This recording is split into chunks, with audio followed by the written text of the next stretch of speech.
வணக்கம் மக்களே, இது காலை சீரீஸில் நாள் 8. காலையில் எழுந்தது லேட்டு, அதனால் அவசர அவசரமாக கிளம்பிட்டு இருந்தேன். 4 சர்டிஃபிகேட் எங்கேயோ கண்டது, அதை எடுத்து ஃபைலுக்குள்ளே வைக்கலாமேன்னு வைக்க போனேன். அப்படியே பார்த்தா என்னோட ஸ்கூல் குரூப் ஃபோட்டோ பார்த்ததும் பழைய ஞாபகம்லாம் வந்துச்சு. அப்படியே உட்காந்து யோசிச்சுட்டு இருந்தேன். அப்புறம் தான் ஞாபகம் வந்தது, ஐயோ நம்ம காலேஜ் போகணுன்னு.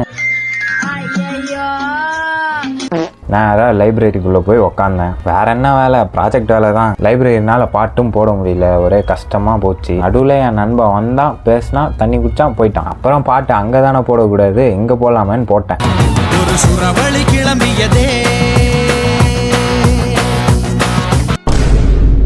திரும்பவும் என் நண்பன் வந்தான். ஏன்டா போகிறேன்னு கேட்டால், டிரைவுக்காக வந்ததுக்கும் போனதுக்கும் என் ஷூ பிஞ்சதான்டா மிச்சம்னு காட்டுறான்.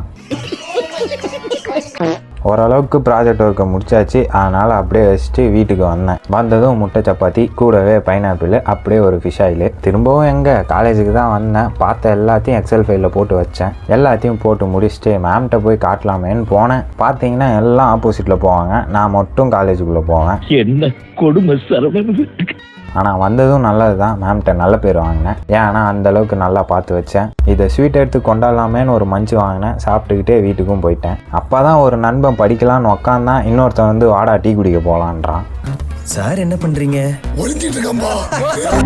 அப்புறம் சிக்கனும் பாலும் வாங்கிட்டு சிக்கனை சமைச்சு வச்சுட்டு தோசை கூட வச்சு சாப்பிட்டேன். கையோட புக்கையும் படித்தா நாள் ஓவர். நாளைக்கு வீடியோவில் பார்க்கலாம். பை.